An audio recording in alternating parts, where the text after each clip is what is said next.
In this video, we're going to take a look at the WNBA. We're going to take a look at the teams that are rising and the teams that are falling. So the ones that seem to be on the rise, Atlanta Dream, the Las Vegas Aces seem to have found some form, and the Los Angeles Sparks. We'll take a deep dive on their numbers and see if it's for real or a mirage. In addition, we'll recap the New York Liberty versus the Lynx game they played, what we can take away from that. Obviously, the two-star players, Breanna Stewart and Afisa Collier, were out, but I still think there were interesting adjustments made in that game. We'll finish off with a bit of tank wars and who is winning the tank battles, as that battle is really heating up. Chicago had a bad loss in the tank wars. Before we start, if you enjoy the content, then please consider subscribing to the channel and giving the video a like. All right, let's get into this. Let's start with the Minnesota Lynx 86-80 victory over the New York Liberty. That leaves them 3 games up in the season series with 1 left to play. I take not so much away in these season matchups. Again, Afisa Collier's out, Stewie's out, but still, what is clear to me is these 2 teams are by far and away the 2 best teams in the WNBA, in my opinion, just because their size and their backcourts just make them just very difficult to play against. And when they match up, it's like a fun little chess match watching Brondello and Cheryl Reeve go at it. So the interesting adjustment I saw is I thought a little bit in the first half that Leonie Fibich was a little bit passive, and Minnesota was getting away with guarding her at times with Heidemann and Carrington. And then in the second half, I thought Brondello did something pretty clever. She immediately got her in pick and roll, and they got a few pick and rolls with her and Jones working together, and that opened things up. And then the whole game was like a pick and roll fest. It was great to watch. And Courtney Williams was doing the same thing on the other side with Alana Smith, and then with Shepard at times. And it was just a real high-level matchup, and it's going to be a slugfest when they play over a 5-game series in the championship. Kennedy Burke and Johannes, they were good coming off the bench for the Liberty.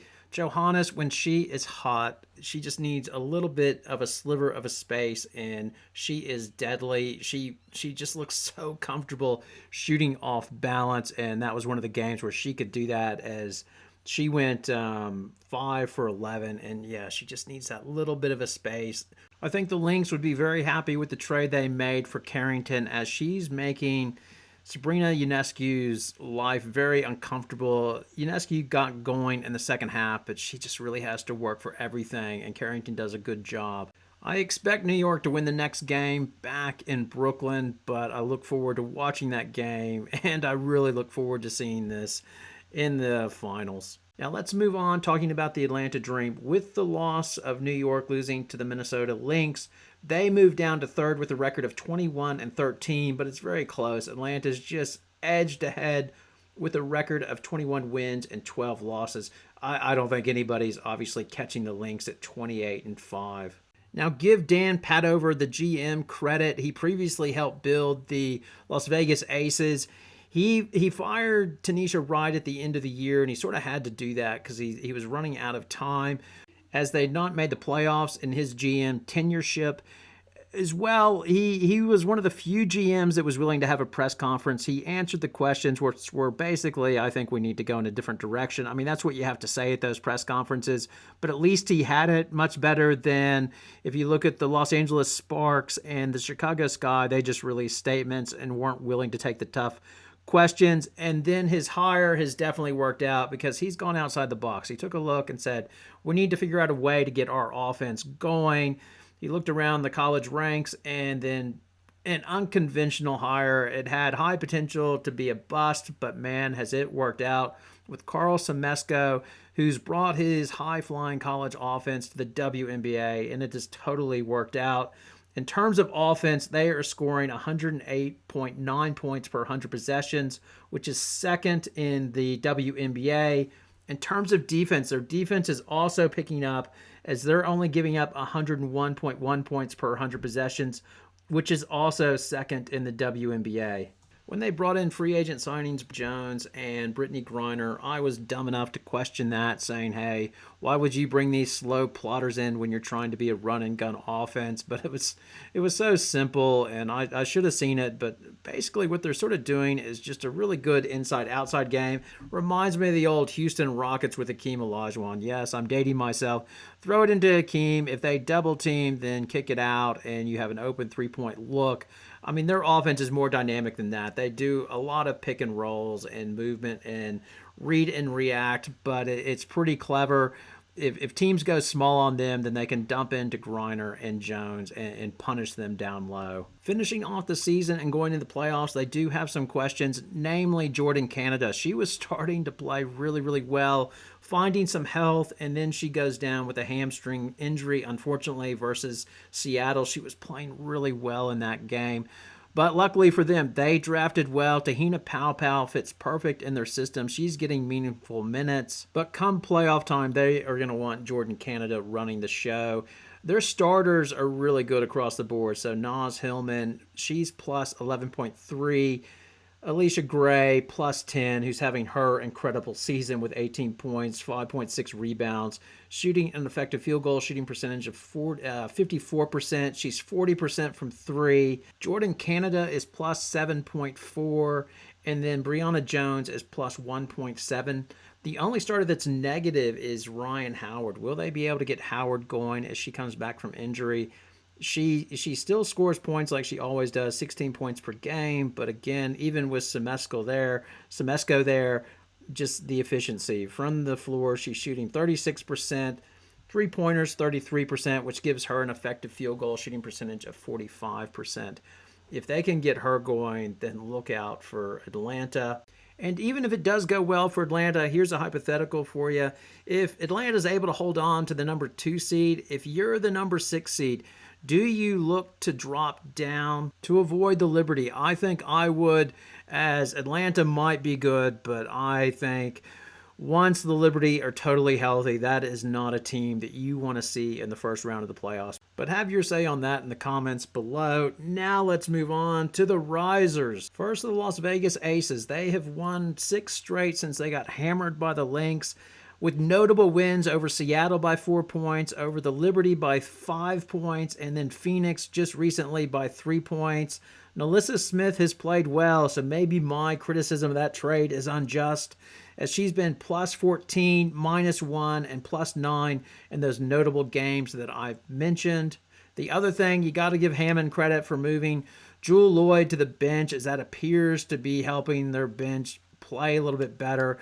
But overall, I stand by that video criticizing Becky Hammond as a GM, as she's playing with an extra $1 million due to their sponsorship deal, and to have that bench with an extra $1 million that she has is not good enough. Like, they're having to cover that with Jewel Lloyd, but when they get into these better teams like New York and the Minnesota Lynx, they'll have no chance, just because once they go to the bench, they're going to lose points. And I think a lot of how well they're playing is thank you Asia Wilson, as she takes an average team and makes it really, really good. But when the other teams have double superstars that they can throw at her, I think they will struggle. So I am calling their hot streak a mirage, and I think maybe they might get a first-round win, but I don't see them going beyond the second round in the WNBA playoffs. Now, the other team is the Los Angeles Sparks, who are on a heater since August, going 5-2. They have wins versus Indiana, Connecticut, Seattle, and Dallas,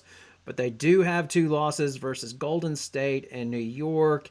And overall, I just think they're on a heater right now on offense, and their defense is still an issue. If you look at their offensive rating in August, they are scoring 116 points per 100 possessions. That is outstanding.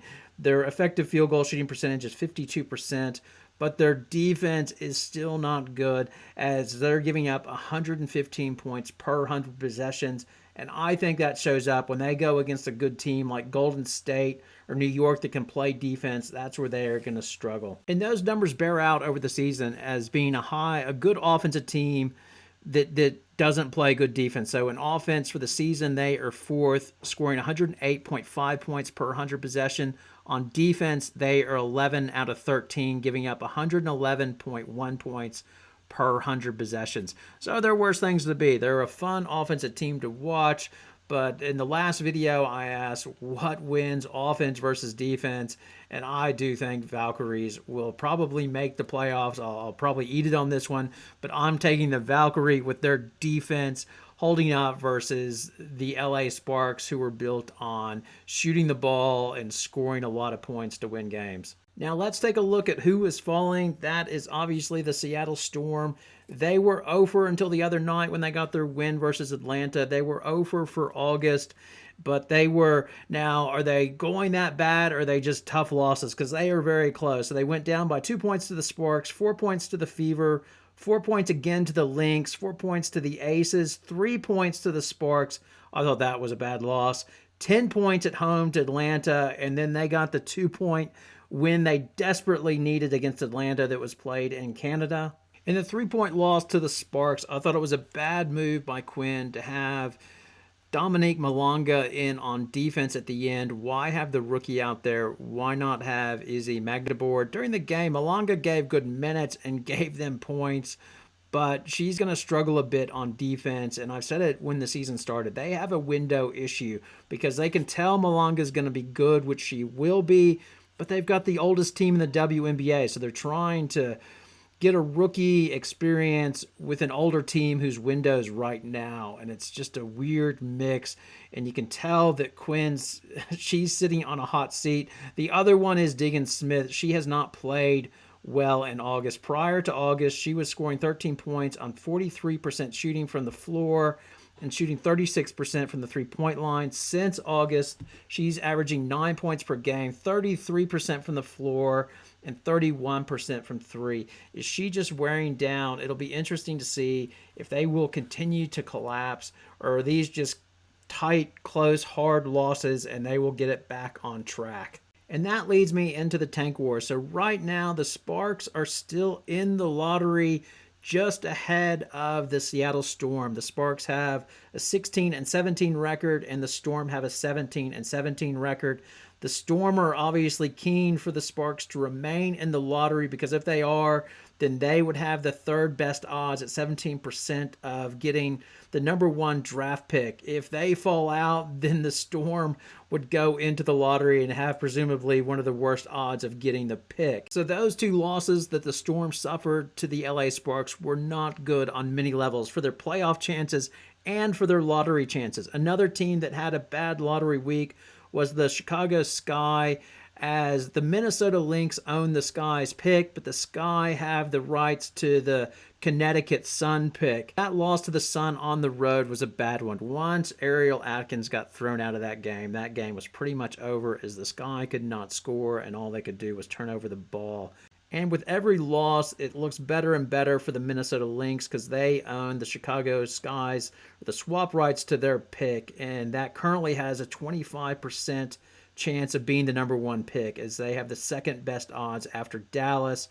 As well, it helps Connecticut avoid, Connecticut has to give their pick to Chicago for the Marina Mabry trade, and currently they're sitting with the lowest odds at 7%, because it goes via the 2-year record. And the Sun were good the previous year, they're awful this year, but they're just good enough, and it appears like Chicago is going to be the big loser on that one. I wonder if they'll send Angel Reese to the lottery or not. I'm sure Chicago fans would say it was worth it to do the trade for the Lynx to get Angel Reese, but it would be interesting if she's there at the drawing like she was the year before, having to hand over the pick to the Lynx because of the trade they made for her. Now, the last team in the lottery is currently Washington, with a winning percentage of 39%, with a 24-44 record over the 2-year period. So I think they will stay in the lottery, but they have done well. Since the Brittany Sykes trade, it's given Sonia Citron even more room to flourish. Again, I think this is going to really put a lot of pressure on Jeff Pagliacca, the GM of the Chicago Sky, as he gave up that 3 pick, which could have been Sonia Citron, for the Sky for Ariel Atkins. It's just a bad trade, that one as well. So coming into the lottery, yeah, the Chicago fans will be reminded of that. We lost Citron for Ariel Atkins. In addition, if it turns out to be the #1 pick or a high pick for the Lynx, then they'll have to look at Pagliuca and say, man, what are you doing? Why are you going the James Wade route and giving up all our draft capital? All right, now it's over to you. Your thoughts, your comment, your poison. It's all welcome. Thanks a lot for watching. Have a great night.